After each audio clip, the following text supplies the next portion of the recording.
Hey guys, Soul Closet here, back making another video. And if you're watching this right now, you might be asking yourself, "Hey, Soul Closet, is it 2012? Is it are you five years old? Why are you playing Minecraft?"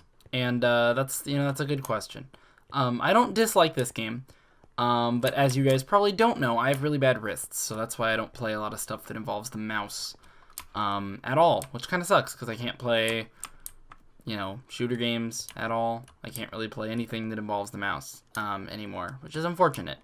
But the other day, I decided to open up Minecraft and see if I could do something that I couldn't do when I was little. Well, not little, but, I got Minecraft in 2011, right? 6 years ago. I was 12 years old. And since I found out about it in like 2012, 2013, I had always wanted to make a redstone computer of some kind, and I didn't really know what that meant. I just wanted to make one. And then a few years later, I knew what it meant, but I didn't understand binary, and I didn't understand how computers actually work. And so anytime that I tried, I would end up with something like this over here, where you can see that this has binary results. It has a ones place, a twos place, and a fourths place. If you don't know how binary works, here's basically how it is.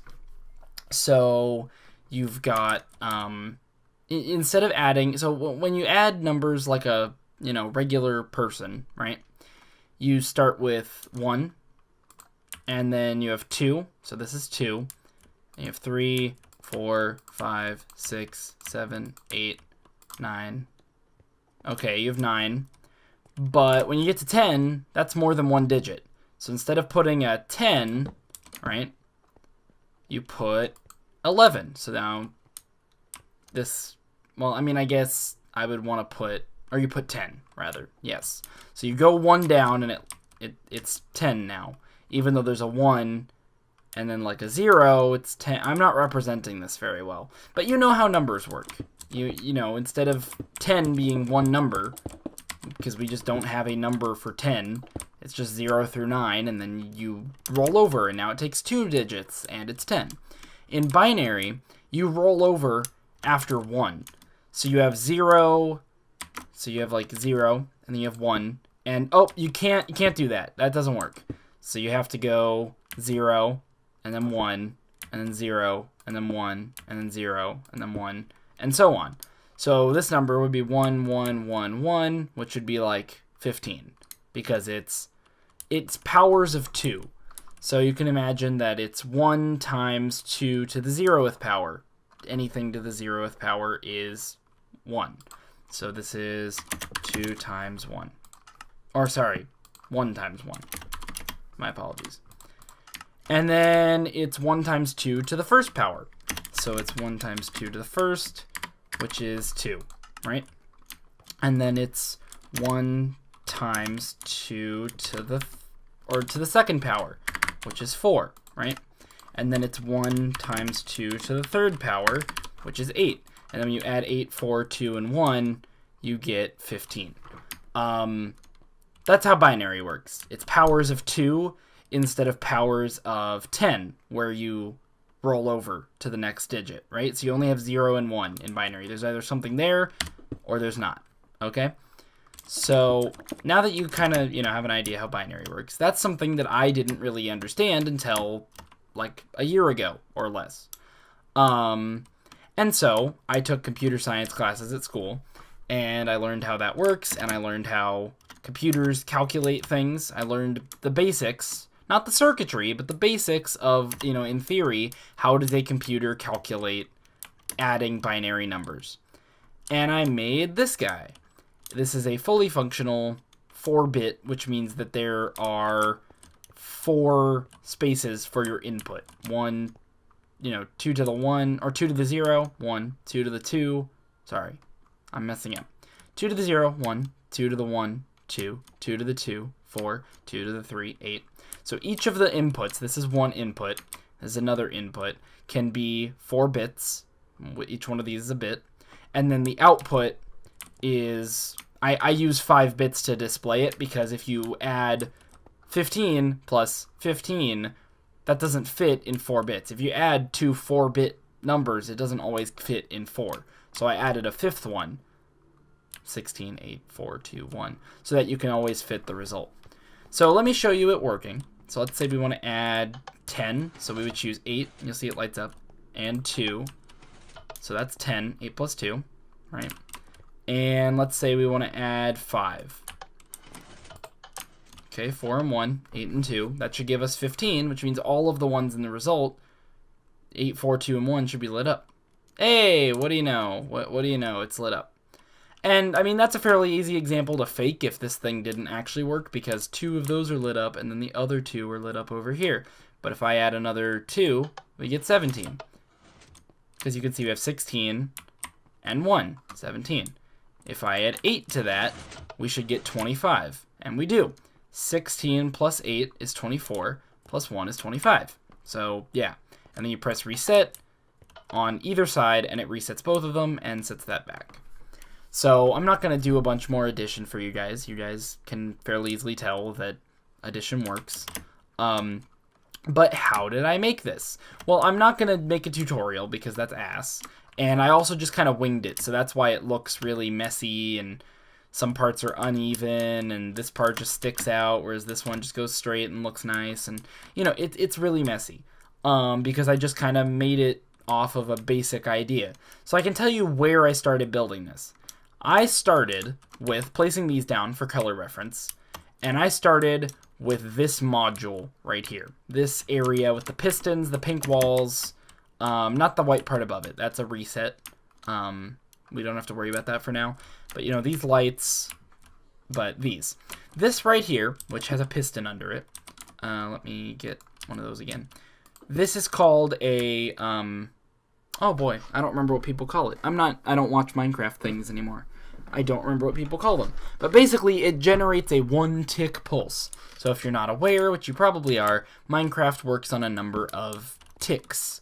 Redstone moves, the game runs at 20 ticks per second, which means that 20 times per second, regardless of your frame rate, which I currently have 230, 240, you know, doesn't matter what your FPS is, Minecraft will update the game 20 times per second. So your movement still looks smooth based on your frame rate, because you move smoothly and then your frame rate is what decides when you see it. But stuff like breaking blocks and things updates 20 times a second. And that's partially to make it, you know, easier to code back when the game was really small, and it's partially to make it really easy to sync between servers even if someone has a bad connection. So you can easily see ticks in action. If we have just redstone, no repeater, that's instant. That is 1 tick. When I place that down, all of it is instantly turned on. When I put a repeater in, set to the first setting, you can see just the slight delay. You might not be able to because I think I'm recording. No, I'm recording in 60 FPS. You can probably see the difference there between this side and that side. It's just so slight. But if I move, that's 1 tick difference. If I move this up to like 3, you can see there's a sizable enough difference between the two. So that's what ticks do, right? So this generates a pulse, just a bit of energy that is 1 tick. So if I power it, you'll see that that only was on for 1 tick. And what that does to a sticky piston is it makes it put out the thing that it was holding and leave it there. Normally, a sticky piston would always bring back the thing it's holding. When you put a 1-tick pulse, it leaves it there, okay? So that's the idea of this, is that you input and then it stays there, but if you power the piston again for more than 1 tick, which is what the reset does, you'll see if I break that, it puts them all out and then brings them all back. And normally this would be hooked up to a button, so it would turn them all on and then bring them back. Which would reset all the blocks because there's torches down there. So when the block is extended, it powers. So this functions as your number inputs. You can see there's one of those over here, and there's the exact same thing over here. And then there's lines running over to the buttons. So all of this is just the circuitry, all this purple is just the circuitry for taking the input from the buttons, sending it over there, and lighting up the correct light, and then resetting the correct light when you reset the circuit. So that sends an input over here, So let's go press a button. Let's go press 2 on this side, right?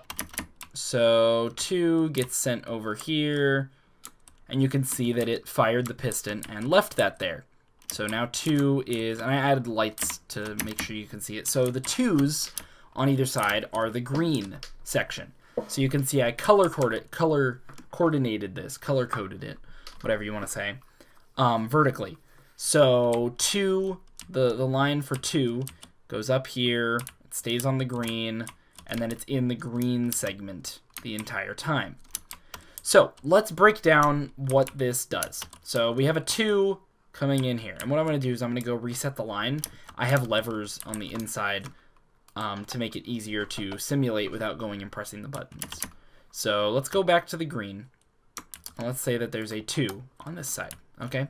So what is this contraption right here? This block of white blocks and redstone and torches, and it's a mess.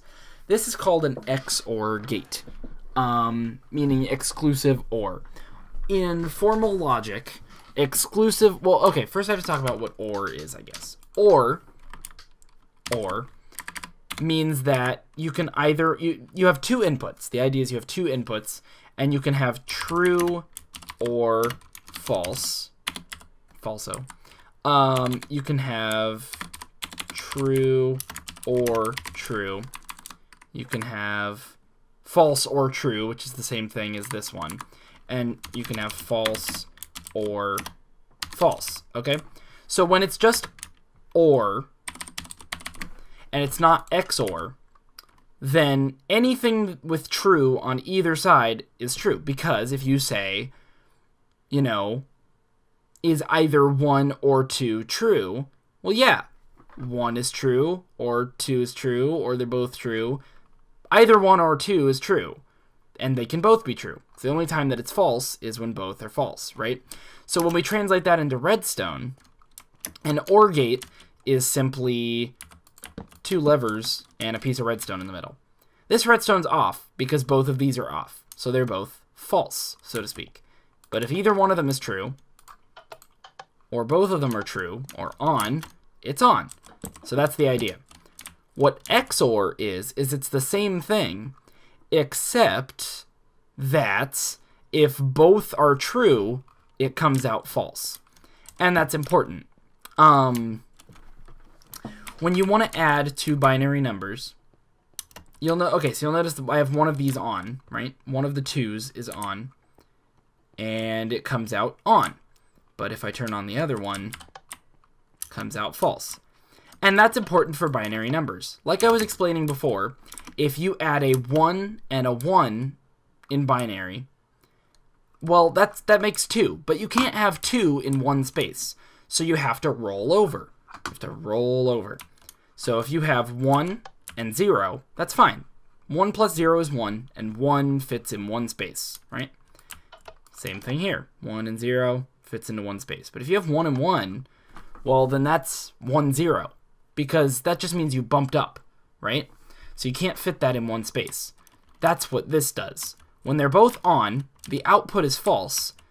But this thing that I labeled the carry bit basically says that you need to bump over and add a 1. And it goes down to the next level. So this is, sorry. Let's see. This is the 4's, right? So what that says is if you have 2 plus 2, right? 2, 2, because this is the green, you get 4. What this says is, hey, forget about the 2's, go put a 4 down here, and you'll notice that it outputs a 4. And if I go to the end here, 4, right?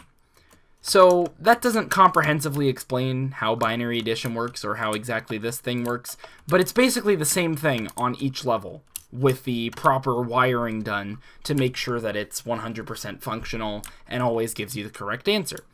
But the majority of it is just copies of the same thing. You can see that every level has that same exact circuit there, and then every level but the top part, the ones place, has it twice. The reason for that is that there's nothing below 1. What the second one functions for is, let's say you have 1 plus 1, right? you want that to output a 2, and it does. But what if you also have a 2? If we had this one feed into down here, right, then that would output a 4, which is fine, because it should, and as you can see, it does. But what if we have another 2? If you had 1 and 1 and 2 filling up all this space, how could you have another 2? It's completely valid to add 2 plus 2 plus 1 plus 1 and get 6. And you do get 6, because I wired it correctly. But that's what the carry bits are for, and that's why there's a second XOR gate. What it basically says is, both of these are on. It's 2 plus 2, so it carries down to 4. But both of these are on, so you still need to output a 2, because you need a 4 and a 2 to make 6. So it comes down here and saves the day, right? So, again, I know it's not completely comprehensive, but that's the general idea. If you guys want to take a look at this, which, I mean, really, if you're going to take a look at a binary calculator or binary addition machine in Minecraft, this one is really big and really not compact, and it's wired pretty straightforward if you understand binary addition. So, you know, with this video and the map file, which I'll provide a link to in the description, you should be able to get a good idea on what makes up a binary addition machine for 4 bits if you've never made anything like this or looked into it too hard yourself. But yeah, the reason I'm sharing this with you guys is not only because I want to make sure I make a video for this week, but also because this is something that like I said at the beginning of the video, I always wanted to do this when I was little, and I never did.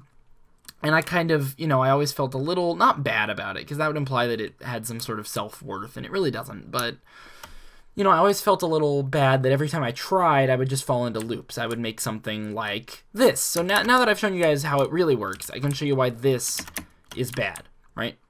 So you can see it's 3 bits, it outputs that, but you can see it has an input for all the different numbers. And if I put in a 4, it just explicitly tells it to output just 4, right? And if I put in, you know, a 6, this isn't an addition machine, but, you know, if I output a 6, it's just a 6. And, you know, why is that? This doesn't achieve anything. This doesn't help you add numbers. I mean, it could. If you wanted to wire up the inputs this way and then hook this into something like this, you could, sure. But this isn't binary in terms of the inputs. This is, hey, pull a lever and you get the binary for that number. Which, I mean, if you don't know how binary works until then, sure, that's kind of cool, I guess. But, you know, in practice, it doesn't achieve anything. And with this, I think I finally figured out how to achieve something with it. It's not anything new, it's not anything impressive, and it certainly doesn't look, well, it looks impressive if you don't know what it is. But if you do know how to make one of these, you can tell that this is a very, you know, overkill way to make this. I could make it a lot more compact if I really wanted to. But I just figured, you know, it's kind of like an achievement from my childhood. You know, 6 years after I buy Minecraft, I make something that, you know, little me would have considered pretty damn cool and hard to make. So if you like this video, don't expect more Minecraft content here, really, to be honest. Because, like I said, it hurts my hands, so I don't play this game very often at all. But, you know, I do care about computers, and there's nothing saying it won't come up in future videos of mine. If you want to see more content from me in general, you can go check out my channel. I have lots of videos. I upload every Friday or Monday, depending on my schedule for the weekend. And if you like what you see, you can subscribe and, you know, check it out whenever I upload. So with that said, I think I'm going to go for now. I'll see you guys later. Soul Closet out. Bye.